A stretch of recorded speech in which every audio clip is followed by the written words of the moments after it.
ಕೆಂಡ ಸಂಪಿಗೆ ನಮ್ಮ ಕೆಂಡ ಸಂಪಿಗೆ.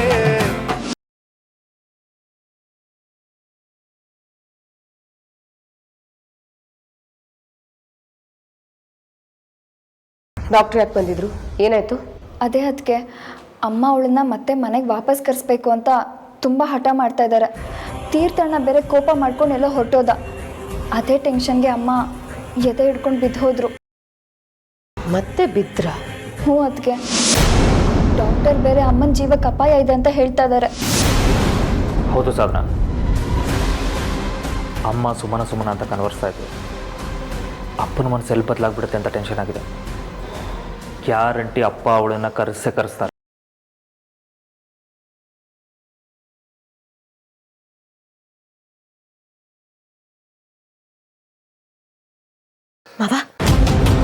ಮಾವ ಟೆನ್ಷನ್ ಮಾಡ್ಕೋಬಿಡಿ.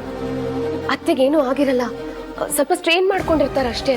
ಇಲ್ಲಮ್ಮ, ನಾನು ಬಂದು ಉಳಿಬೇಕು ಅಂದ್ರೆ ಆ ಹುಡುಗಿ ಕರೆಸ್ಲೇಬೇಕು.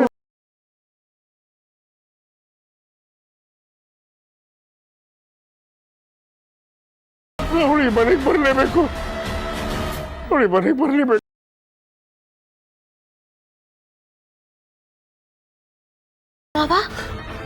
ಮಾವ ನೀವೀ ಮಾತನ್ನ ಹೇಳ್ತಾ ಇದ್ದೀರಾ? ಅಯ್ಯೋ, ಆ ಹಾಳಾಗಿ ತಲೆ ಕೆಟ್ಟಿರೋ ಡಾಕ್ಟ್ರು ಏನೇನೋ ಮಾತಾಡ್ತಾರೆ ಅಂತ ನೀವ್ ಅದಕ್ಕೆಲ್ಲ ಟೆನ್ಷನ್ ಮಾಡ್ಕೊಳ್ಳೋದಾ? ಅತ್ತೆಗೇನು ಆಗಲ್ಲ. ಅಲ್ಲ ಮಾವ, ಆ ಹುಡುಗಿ ನಮ್ಮನೆಗೆ ಎಷ್ಟೆಲ್ಲ ಸಮಸ್ಯೆ ಮಾಡಿದಾಳೆ ಅನ್ನೋದು ಅವ್ರಿಗೇನ್ ಗೊತ್ತು ಹೇಳಿ? ಅಷ್ಟೇ ಅಲ್ಲ ಮಾವ, ಅವಳಿಂದ ತೀರ್ಥನ್ ಜೀವಕ್ಕೆ ಅಪಾಯ ಇದೆ ಅನ್ನೋದನ್ನ ಮರಿಬೇಡಿ.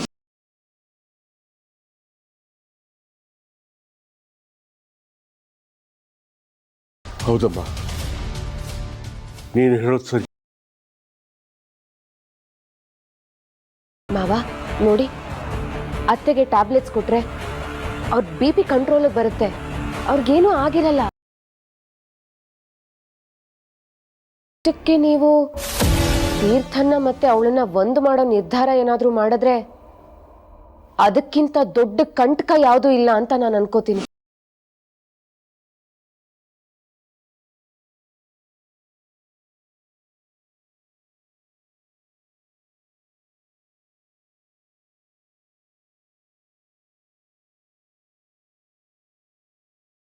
ಚಟ್ಟಣ್ಣ, ಸಾಹೇಬ್ರ ಮನಸ್ಸಿಗೆ ತುಂಬ ನೋವಾಗಿರ್ಬೇಕು. ಇಲ್ಲಾಂದ್ರೆ ಅವ್ರು ಯಾವತ್ತೂ ಹೀಗೆ ಮಾಡೋರಲ್ಲ ಅಲ್ವಾ? ಹೌದವ್ವ, ಸಾಹೇಬ್ರು ಸಿಟ್ಟು ಮಾಡ್ಕೊಂಡಿದ್ದು ನಾನು ಯಾವತ್ತೂ ನೋಡಿಲ್ಲ. ಸಾಹೇಬ್ರಿಗೆ ಬೇಸರ ಆಗಲಿ ಸಿಟ್ಟಾಗಲಿ ಎಲ್ಲ ನಗ್ನಗ್ತಾನೆ ನುಂಗ್ಕೊಂಡ್ಬಿಡ್ತಾರೆ.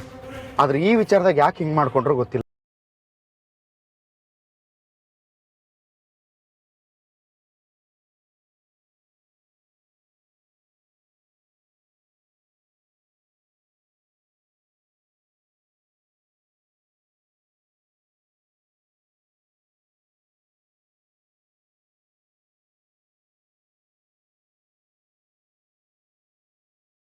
ಹಾ, ಸಾಹೇಬ್ರ ಬಗ್ಗೆ ಏನಾದ್ರೂ ಗೊತ್ತಾತ? ಹೌದಾ?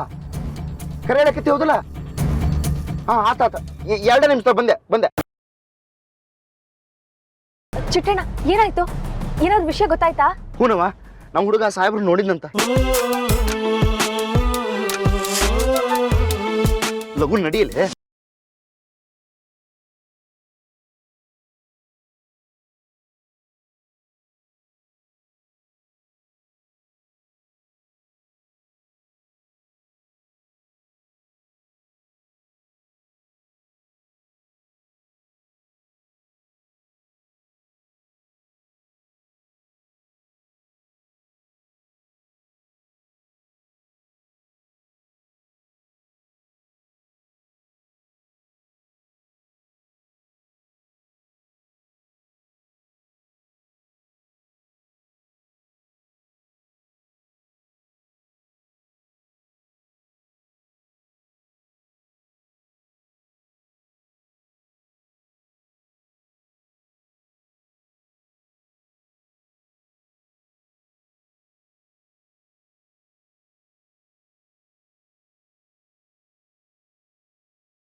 ಸಾಹೇಬ್ರೆ ಇಲ್ಲೇನು ಮಾಡ್ತಿದ್ದೀರಾ?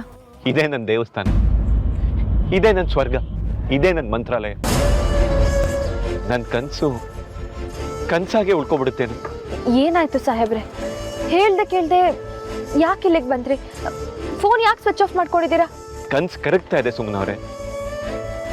ನಾನೊಬ್ಬ ಜನಪ್ರತಿನಿಧಿ ಆಗಬೇಕು ಅಂತ ಅನ್ಕೊಂಡಿದ್ದೆ. ನನ್ನ ಕೈಯಲ್ಲಿ ಆದಷ್ಟು ಜನಸೇವೆ ಮಾಡಬೇಕು ಅಂತ ಅನ್ಕೊಂಡಿದ್ದೀನಿ. ಆ ಕನಸು ನೆರವೇರಿಸೋದಕ್ಕೆ ಪ್ರಾಮಾಣಿಕವಾಗಿ ಪ್ರಯತ್ನ ಕೂಡ ಮಾಡ್ತಾ ಇದ್ದೀನಿ. ನನ್ನವರು ಅಂತ ಅನ್ಸ್ಕೊಂಡವರು ಯಾರು ನನಗೆ ಸಹಾಯ ಮಾಡ್ತಾ ಇಲ್ಲ. ನನ್ನ ಗುರಿ ಕಡೆ ಹೋಗೋದಕ್ಕೆ ನನ್ನ ಕಾಲಕ್ಕೆ ಬೇಡಿ ಹಾಕ್ತಾ ಇದ್ದಾರೆ. ನನ್ನ ಕ್ಷುಲ್ಲಕ ವಿಷಯಗಳಿಗೆ ಕಟ್ಟಾಗ್ತಾ ಇದ್ದಾರೆ.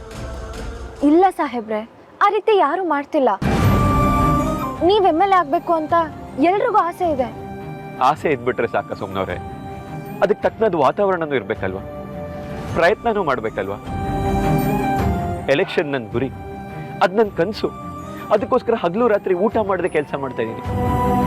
ನನ್ನ ಕುಟುಂಬದವರು ನನ್ನ ಬೆನ್ನೆಲುಬಾಗಿ ನಿಲ್ಬೇಕಿರೋರು ನನ್ನ ವಿರುದ್ಧವಾಗಿ ನಿಂತಿದ್ದಾರೆ. ನೀವು ನನ್ನ ಮಾತು ಕೇಳ್ತಾ ಇಲ್ಲ, ಅಪ್ಪನೂ ನನ್ನ ಮಾತು ಕೇಳ್ತಾ ಇಲ್ಲ. ನಿಮ್ಮಿಬ್ರು ಜಗಳದಲ್ಲಿ ಅಮ್ಮ ತುಂಬಾ ನೊಂದ್ಕೋತಾ ಇದ್ದಾರೆ. ಈ ಮನೆ ಜಂಜಾಟಗಳು ಸಾಕಾಗೋಗಿದೆ ಸುಮ್ಮನವರು. ಹಬ್ಬಬ್ಬ ಅಂದ್ರೆ ಇನ್ನೊಂದು 2 ದಿನದಲ್ಲಿ ನಮ್ಮಪ್ಪ ನಿಮ್ಮನ್ನ ಮನೆಯಿಂದ ಆಚೆ ಹಾಕಿದ್ರು ಅಂತ ಕಾಲನಿಯವ್ರಿಗೆಲ್ಲರಿಗೂ ಗೊತ್ತಾಗುತ್ತೆ. ಅಲ್ಲಿಗೆಲ್ಲ ಮುಗೀತು. ಎಲ್ಲರೂ ನನ್ನ ವಿರುದ್ಧ ತಿರುಗಿ ಬೀಳ್ತಾರೆ. ಇನ್ಯಾರು ನನಗೆ ವೋಟ್ ಹಾಕ್ತಾರೆ? ನನ್ನ ಕನ್ಸು ಹುಟ್ಟೋಕ್ಕಿಂತ ಮುಂಚೆ ಸತ್ತೋಯ್ತಲ್ಲ ಸುಮ್ಮನವ್ರೆ.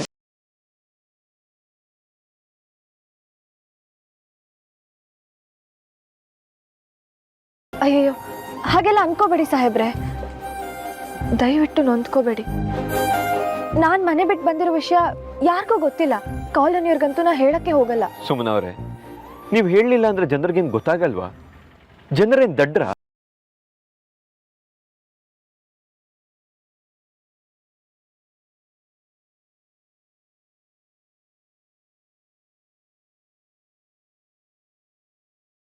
ನಂಗೆ ಯಾಕೋ ನಾನು MLA ಆಗ್ತೀನಿ ಅನ್ನೋ ಕನಸೇ ಹೊಟ್ಟೋಗ್ತಾ ಇದೆ.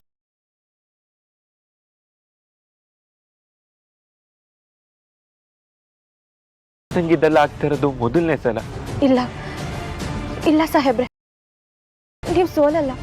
ಯಾವುದೇ ಕಾರಣಕ್ಕೂ ನಿಮ್ ಸೋಲೋದಕ್ಕೆ ನಾನು ಬಿಡಲ್ಲ. ನೀವ್ MLA ಆಗ್ಬೇಕು ಅನ್ನೋದು ನಮ್ಗೆಲ್ಲರ ಗುರಿ ಮತ್ತೆ ಕನಸು.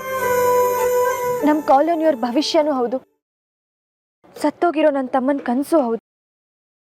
ಆ ಕನಸನ್ನ ನನಸು ಮಾಡೋದಕ್ಕೆ ನನ್ನ ಪ್ರಾಣ ಬೇಕಾದ್ರೂ ಕೊಡ್ತೀನಿ ಸಾಹೇಬ್ರೆ. ಇದು ನಿಮ್ಮೇಲ. ಸುಮ್ಮನವ್ರೆ, ನಿಜ ಹೇಳ್ತಾ ಇದ್ದೀರಾ? ಹಾಗಾದ್ರೆ ಬನ್ನಿ, ಮನೆಗೆ ಹೋಗೋಣ. ನಿಮ್ ದಮ್ಮಯ್ಯ ಅಂತೇನ್ ಸಾಹೇಬ್ರೆ, ಇದೊಂದು ವಿಚಾರದಲ್ಲಿ ನನ್ನನ್ನು ಬಲವಂತ ಮಾಡಬೇಡಿ. ಒಂದ್ 2 ದಿನ ಕಾಯೋಣ ಸಾಹೇಬ್ರೆ. ಸ್ವಲ್ಪ ತಾಳ್ಮೆಯಿಂದ ಇರಿ. ಮಾವ ಅವ್ರ ಮನಸ್ಸನ್ನ ಬದಲಾಯಿಸ್ಕೊಂಡು ನನ್ನ ವಾಪಸ್ ಮನೆಗೆ ಕರೆದೇ ಕರೀತಾರೆ. ಆ ನಂಬಿಕೆ ನನಗಿದೆ. 2 ದಿನ ಅಲ್ವಾ, ತಗೊಳ್ಳಿ. ಆದ್ರೆ 3ನೇ ದಿನ ಅಪ್ಪ ಕರೆದಾಗ ನೀವು ಬರ್ಬೇಕು.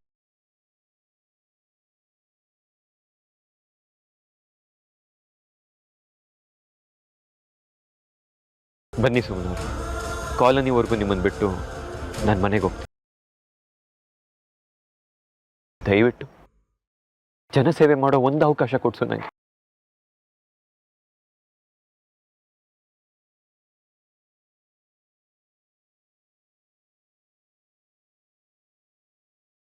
ಬನ್ನಿ ಸುಮ್ಮನೆ.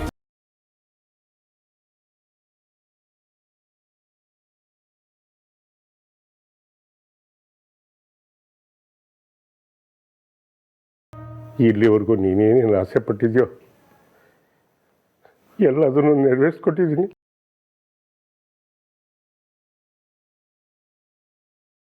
ಈಗ ಕೊನೆಯದಾಗಿ ನಾನು ಮೊತ್ತ ಇದೆ ಸಾಯ್ಬೇಕು ಅಂತಿದ್ಯಾ? ಅದು ನನ್ನ ಕೈಲಾಗಲ್ಲ. ನಿನಗಿಂತ ಮುಂಚೆ ನಾನೇ ಹೋದ್ರೆ ಎಷ್ಟು ಒಳ್ಳೇದು. ಸುಮನ್ನ ಕ್ಷಮಿಸ್ಬಿಟ್ರೆ ಅವಳನ್ನ ಕರೆಸಿ.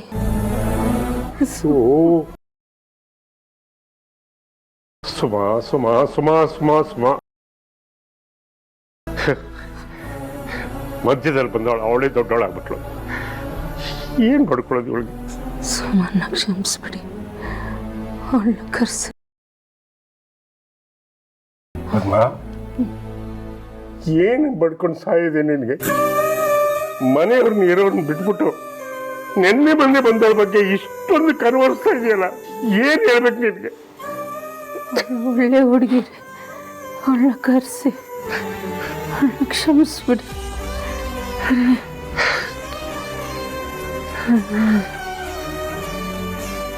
ಹಲೋ, ಹೇಳಿಯಪ್ಪ. ಎಲ್ಲಿದೆಯೋ? ಅಪ್ಪ ಮನೇಲೇ ಇದೀನಿ. ನನ್ನ ಬೆಡ್ರೂಮ್ ಬಂದು ಸಾಯಿ. ಸರಿಯಪ್ಪ.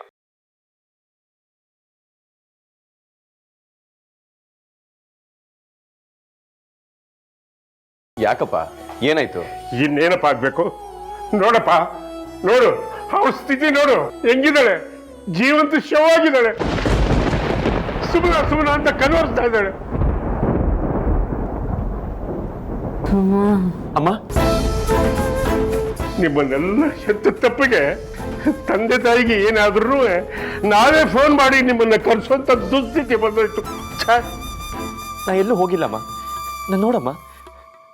ಅಮ್ಮ, ತೀರ್ಥ ಸುಮ್ಮನ ಕರ್ಸು. ಸುಮ್ಮನವ್ರು ಖಂಡಿತ ಬರ್ತಾರಮ್ಮ, ಖಂಡಿತ ಈ ಮನೆಗೆ ಬರ್ತಾರೆ.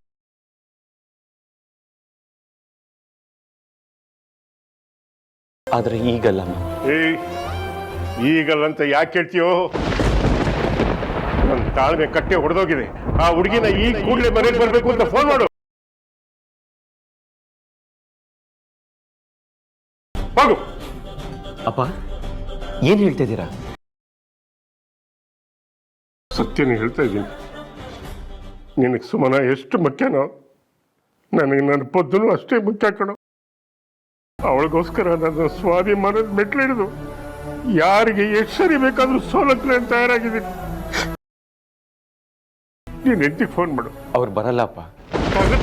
ತೀರ್ದಾದ್ರು ನೋಡು, ಏನು ಹುಡುಗಾಟ ಆಡ್ತೀರಾ ನೀವೆಲ್ಲ? ನಾನ್ ಕರೆದ್ರೆ ಬರಲ್ಲಪ್ಪ. ಯಾಕೋ ಅಷ್ಟೊಂದು ಸೊಕ್ಕ ಅವಳಿಗೆ? ಸೊಕ್ಕಲ್ಲಪ್ಪ, ನಿಮ್ಮಲ್ಲಿ ಪ್ರೀತಿ, ಗೌರವ. ಮಾವನೇ ನನ್ನ ಬಾಯಿ ಬಿಟ್ಟು ಕರೆಯೋವರೆಗೂ ನಾನು ಈ ಮನೆ ತುಳಿಯಲ್ಲ ಅಂತ ಹೇಳಿದ್ದಾರೆ. ನೀವೇ ಕರಿಬೇಕಪ್ಪ. ಫೋನ್ ಮಾಡ್ಕೊಡು.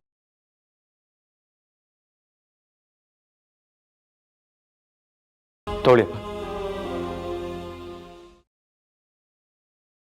ಅಜಯ್, ಶಾಂತಕ್ಕನ ಮನೆಗೆ ಹೋಗಿ ಬರ್ತೀನಿ ಕಣೆ.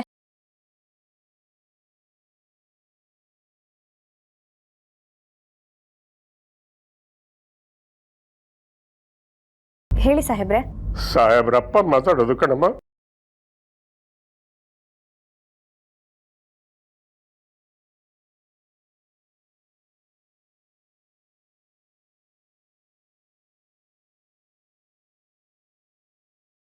ನಮಸ್ತೆ ಮಾವ. ಹೇಳಿ ಮಾವ, ಏನ್ ವಿಷಯ? ನೋಡಮ್ಮ, ನೀನ್ ಏನೇ ಕೆಲಸ ಇದ್ರು ಎಲ್ಲದನ್ನು ಬದಿಗೊತ್ತಿ ಈ ತಕ್ಷಣ ಮನೆಗೆ ಬಂದ್ಬಿಡಮ್ಮ.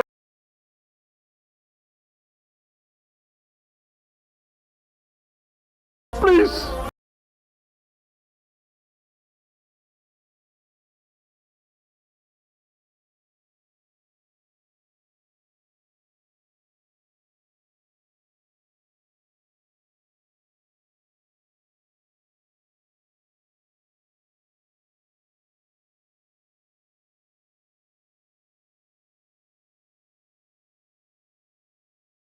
ಬರ್ತೀನಿ ಮಾವ, ಖಂಡಿತವಾಗ್ಲೂ ಬರ್ತೀನಿ. ಹಲೋ ಸುಮ್ನವ್ರೆ.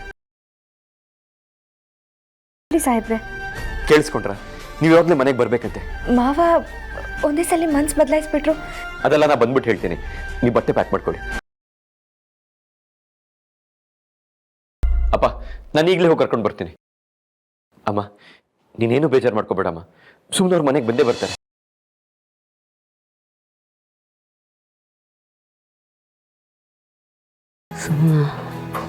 ಆಯ್ತು ಕಣೆ, ಬರ್ತಾಳೆ. ಇನ್ನು ಅರ್ಧ ಗಂಟೆಯಲ್ಲಿ ಬರ್ತಾಳೆ. ನನಗೆ ನಿನಗಿಂತ ಮುಖ್ಯನೇನೆ ಸ್ವಾಭಿಮಾನ. ನನಗೆ ನೀನೇ ಮುಖ್ಯ ಜೀವನದಲ್ಲಿ. ಪದ್ದು, ನೀನೇ ಮುಖ್ಯ ಕಣೆ, ನೀನೇ ಮುಖ್ಯ.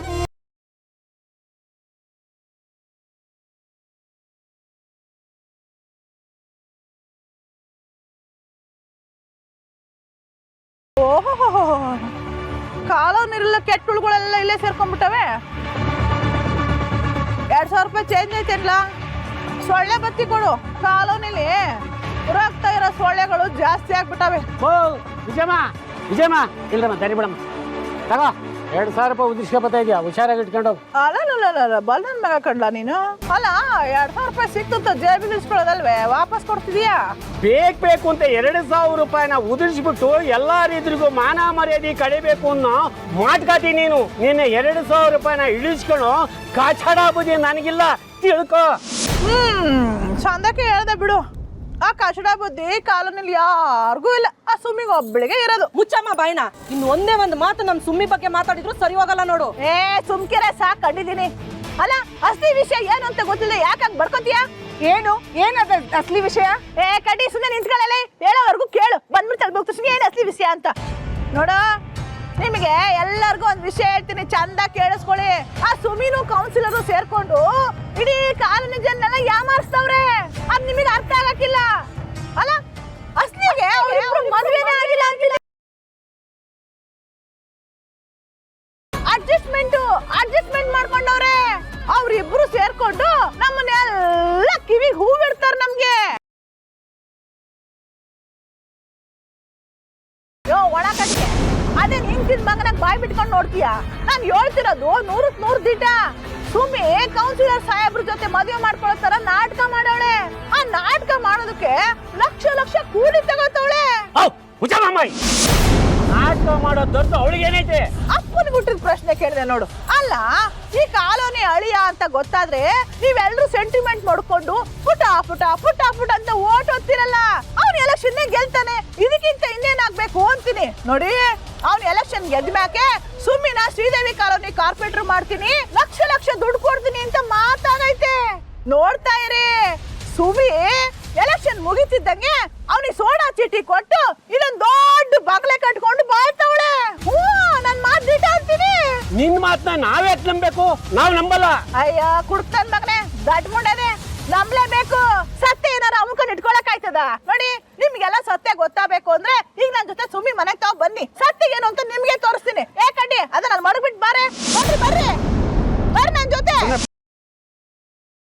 ಆಯ್ತೇನ್ರವ, ಬೇಗ ಬನ್ನಿ. ಹೂನಪ್ಪ ಆಯ್ತು.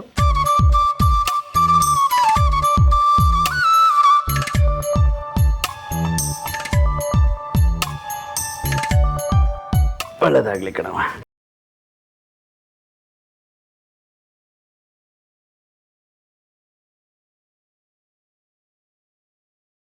ಸುಮ್ಮನ ನಿಮ್ಮ ಮಾವರು ನಿನ್ನ ದಿಟ್ಟವಾಗ್ಲೂ ಮಾತಾಡಿಸಿದ್ರೇನವ? ಹೂನಪ್ಪ, ಮಾವನೇ ಫೋನ್ ಮಾಡಿ ಮನೆಗೆ ಬಾ ಅಂತಂದ್ರು. ಇದ್ದಕ್ಕಿದ್ದಾಗೆ ದಿಢೀರಂತ ಇದೆಲ್ಲ ಹೇಗಾಯ್ತಕ್ಕ? ಏನೋ ಗೊತ್ತಿಲ್ಲ ರಾಜೆ, ಸಾಹೇಬ್ರು ಮನೆಗೆ ಬಂದು ಕರ್ಕೊಂಡು ಹೋಗ್ತೀನಿ ಅಂತ ಹೇಳಿದ್ರು, ಅದಕ್ಕೆ ರೆಡಿ ಆದೆ. ಅಪ್ಪ, ಮಾವನವರು ತುಂಬ ಒಳ್ಳೆಯವರು. ನಿನ್ನ ಹಾಗೆ ಯಾವಾಗ ನೋಡಿದ್ರು ಮಕ್ಳ ಬಗ್ಗೆನೇ ಯೋಚನೆ ಮಾಡ್ತಿರ್ತಾರೆ. ಮಾವ ನನ್ನ ವಾಪಸ್ ಮನೆಗೆ ಬಾ ಅಂತ ಹೇಳ್ತಾರೆ ಅಂತ ನನಗೆ ಚೆನ್ನಾಗಿ ಗೊತ್ತಿತ್ತು, ಅದಕ್ಕೆ ಅಷ್ಟು ಧೈರ್ಯವಾಗಿದ್ದಿದ್ದು ನಾನು. ಹೂಕಣವ ಮಗಳೇ, ನನಗೂ ಸ್ವಲ್ಪ ತಾಳ್ಮೆ ಸಮಾಧಾನ ಕಮ್ಮಿ ಅಲ್ವೇನವ? ಸಣ್ಣ ವಿಚಾರಕ್ಕೂ ನಾನು ಗಾಬರಿ ಆಗ್ಬಿಡ್ತೀನಿ. ಆದರೆ ನೀನು ಹಂಗಲ್ಲ ಮಗಳೇ, ನೀನು ಸ್ವಲ್ಪ ತಾಳ್ಮೆ ಧೈರ್ಯ ಜಾಸ್ತಿ ಕಣವ. ಆ ಧೈರ್ಯ ತಾಳ್ಮೆನ ನೋಡು, ಒಂದಲ್ಲ ಒಂದಿನ ಒಳ್ಳೆ ಸ್ಥಾನಕ್ಕೆ ಕರ್ಕೊಂಡೋಯ್ತದೆ. ಅಕ್ಕ, ನಿನ್ನ ಜೀವನ ಸರಿ ಹೋದ್ರೆ ನನ್ನ ಕೈಯಾರೆ ಆ ದೇವಿಗೆ ಹೂವಿನ ಮಾಲೆ ಕೊಟ್ಟು ಬರ್ತೀನಿ ಅಂತ ಬೇಡ್ಕೊಂಡಿದ್ದೆ. ಇವತ್ತು ಸಂಜೆನೇ ಹೋಗಿ ಕೊಟ್ಟು ಬರ್ತೀನಿ. ಅಕ್ಕ, ಭಾವನೆ ಬಂದ್ರು ಅನ್ಸುತ್ತೆ. ಸುಮ್ಮನವ್ರೆ, ಬಟ್ಟೆ ಎಲ್ಲ ಪ್ಯಾಕ್ ಮಾಡ್ಕೊಂಡ್ರಾ? ಸಾಹೇಬ್ರೆ. ರಾಮಯ್ಯ ಅವರೇ, ದಯವಿಟ್ಟು ನನ್ನ ಕ್ಷಮಿಸ್ಬಿಡಿ. ಮನೇಲಿ ಚಿಕ್ಕ ಮನಸ್ತಾಪದಿಂದ ಅಪ್ಪ ಇವ್ರ ಮೇಲೆ ಅಪಾರ್ಥ ಮಾಡಿಕೊಂಡು ಮನೆಯಿಂದ ಆಚೆ ಕಳಿಸ್ಬಿಟ್ರು. ಆ ಪರಿಸ್ಥಿತಿಗೆ ನಾನೇ ಹೊಣೆಗಾರ. ನೀವೇನೇ ಶಿಕ್ಷೆ ಕೊಟ್ಟರು ತಗೋತೀನಿ ರಾಮಯ್ಯ ಅವರೇ. ಈ ವಿಷಯಕ್ಕೆ ನೀವ್ಯಾಕೆ ಸಮಯ ಕೇಳ್ತೀರಿ ಸಾಹೇಬ್ರೆ? ಇದು ಎಲ್ಲ ವಿದ್ಯಾರ್ಥಿದ ಆಟೆಯ. ನೋಡಿ, ನೀವು ಯಾವತ್ತೂ ತಪ್ಪು ಮಾಡಿಲ್ಲ, ಮುಂದಕ್ಕೆ ಮಾಡೋದೂ ಇಲ್ಲ. ನೀವು ನನ್ನ ಮಗಳು ಬೆಂಬಲವಾಗಿ ಎಷ್ಟು ನಿಂತಿದ್ದೀರಿ ಅಂತ ನನಗೆ ಗೊತ್ತಿಲ್ವ ಸಾಹೇಬ್ರೆ? ದಿಟ್ಟವಾಗಿ ಒಂದು ಮಾತು ಹೇಳ್ತೀನಿ ಸಾಹೇಬ್ರೆ, ನಿಮ್ಮಂಥ ಒಳ್ಳೆ ಅಳಿಯಂದ್ರು ನಮಗೆ ಸಿಗೋಕ್ಕೆ ನಾವು ಎಷ್ಟು ಜನ್ಮದ ಪುಣ್ಯ ಮಾಡಿದ್ವೋ ಏನೋ ಸಾಹೇಬ್ರೆ. ರಾಮಯ್ಯ ಅವರೇ, ನೀವು ನನ್ನ ಮೇಲೆ ಇಟ್ಟಿರೋ ಪ್ರೀತಿ ನಂಬಿಕೆನ ನಾ ಕೊನೆವರೆಗೂ ಹೀಗೆ ಉಳಿಸ್ಕೊತೀನಿ. ಬೇಡ ರಾಜಿ, ನನ್ನಿಂದ ನಿಮ್ಮ ಮನಸ್ಸಿಗೆ ಏನಾದ್ರು ತೊಂದರೆ ಆಗಿದ್ದಿದ್ರೆ ನನ್ನ ಕ್ಷಮಿಸ್ಬಿಡು. ಅಯ್ಯೋ, ಅಕ್ಕನ ಕರ್ಕೊಂಡು ಹೋಗ್ತಿದ್ದೀರಲ್ಲ ಬಾಬಾ, ನನ್ನೆಲ್ಲ ನೋವು ದೂರ ಆಯಿತು. ಸಾಹೇಬ್ರೆ, ನಿಮ್ಮಿಂದಾಗಲಿ ಮನೆಯವರಿಂದಾಗಲಿ ಯಾವುದೇ ರೀತಿ ತಪ್ಪುಗಳಾಗಿಲ್ಲ. ಇದಕ್ಕೆಲ್ಲ ಕಾರಣ ಆ ಕಾಶಿ ಮತ್ತು ವಿಜಯಕ್ಕ. ಹ್ಞೂ ಸಾಹೇಬ್ರೆ, ಆ ಪಾಪಿಗಳು ನಮ್ಮ ಕುಟುಂಬದ ಮೇಲೆ ಯಾಕೆ ಹಿಂಗೆ ಕೆಂಡ ಕಾರ್ತಾರೋ ಗೊತ್ತಾಯ್ತಲ್ವಲ್ಲ ನನಗೆ. ಇನ್ನು ಮುಂದೆ ಅವ್ರು ನಮ್ಮ ತಂಟೆಗೆ ಬರಲ್ಲ ರಾಮಯ್ಯ ಅವರೇ, ನೀವು ತಲೆ ಕೆಡಿಸ್ಕೋಬೇಡಿ. ಸುಮನ್ ಅವರೇ, ಹೋಗೋಣ. ಹೋಗೋಣ ಸಾಹೇಬ್ರೆ. ಮಾವನ ಮನಸ್ಸು ಹೇಗೆ ಬದಲಾಯಿಸಿದ್ರಿ ಅಂತ ಹೇಳಲೇ ಇಲ್ಲ. ಸುಮನ್ ಅವರೇ, ಪ್ರತಿಯೊಬ್ಬ ಮನುಷ್ಯನಿಗೂ ಯಾರ ಮೇಲಾದರೂ ಎಮೋಷನಲ್ ಅಟ್ಯಾಚ್ಮೆಂಟ್ ಇದ್ದೇ ಇರುತ್ತೆ. ಅಪ್ಪಂಗೆ ಅಮ್ಮ ಅಂದರೆ ವಿಪರೀತ ಅಟ್ಯಾಚ್ಮೆಂಟ್ ಅಲ್ವಾ? ಅವ್ರ ಪ್ರೀತಿನೇ ಅವ್ರನ್ನ ಬದಲಾಯಿಸಿದ್ದು. ನಾನು ಕ್ಷಮೆ ಕೇಳಿದ್ದು ನಾಟಕ ಅಲ್ಲ ಅಂತ ಅಪ್ಪಂಗೆ ಅರ್ಥ ಆಯಿತು. ಅದಕ್ಕೆ ನಿಮ್ಮನ್ನ ಮನೆಗೆ ಬರಕ್ಕೆ ಹೇಳಿದ್ರು. ರಾಮಯ್ಯ ಅವರೇ, ನಿಮ್ಮ ಮಗಳು ನಿಜವಾಗ್ಲೂ ಬುದ್ಧಿವಂತೆ, ಜಾಣೆ. ಹೋಗೋಣವಾ? ಬರ್ತೀನಿ ರಾಮಯ್ಯ, ಬರ್ತೀನಿ ರಾಜ. ಬನ್ನಿ ಸುಮ್ಮನೆ. ನನ್ನ ಮಾತು ಏನ್ ಸತ್ಯನ ಇಲ್ಲ ಅಂತ ಗೊತ್ತಾಗುತ್ತೆ. ನೀವೇ ನೋಡಿರುತ್ತೆ. ಕೌನ್ಸಿಲರ್ ಸಾಹೇಬ್ರೆ, ನಿಂತ್ಕೊಳ್ಳಿ, ಎಲ್ಲಿ ಕೊಟ್ಬಿಟ್ರಿ? ಓ ಬನ್ರಪ್ಪ, ಬನ್ರಿ ಎಲ್ರು ಬನ್ರವ, ಬನ್ರಿ. ಏ ವಿಜಯಮ್ಮ, ಯಾಕಮ್ಮ, ಏನಾಗೈತಮ್ಮ ನಿನಗೆ? ನಮ್ಮ ಕುಟುಂಬನ ಕಣ್ಣೀರು ಹಾಕ್ಸಿದ್ದು, ನೋಯಿಸಿದ್ದು, ಬೇಜಾರು ಮಾಡಿದ್ದು ನಿಂಗೆ ಇನ್ನೂ ಹೊಟ್ಟೆ ತುಂಬಿಲ್ವಾ? ಒಳ್ಳೆ ಬೆನ್ನಿಂದ ಪಿಶಾಚಿ ತರ ಬಿದ್ದಿದೆಯಲ್ಲಮ್ಮ. ರಾಮಯ್ಯ, ನಿನ್ ಮಗಳ ನಾಟಕನ ಬಯಲ್ ಮಾಡಕ್ ಬಂದೀವ್ನಿ. ನೀವು ಮಾಡಿದ ನಾಟಕ, ನಿಮ್ಮ ಮಗ ಮಾಡಿದ ಸಂಚೆಲ್ಲ ಬಯಲಾಗಿ ಅವನ್ ಜೈಲಲ್ಲಿದ್ದಾನೆ.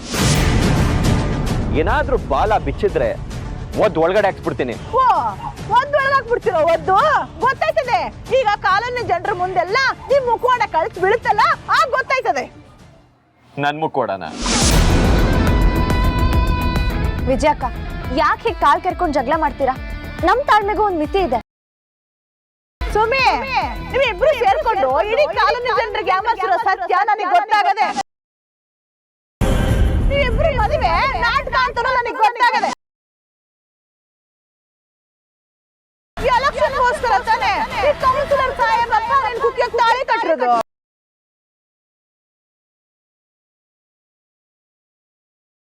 ಎಲೆಕ್ಷನ್ ಮುಗಿದ ತಕ್ಷಣ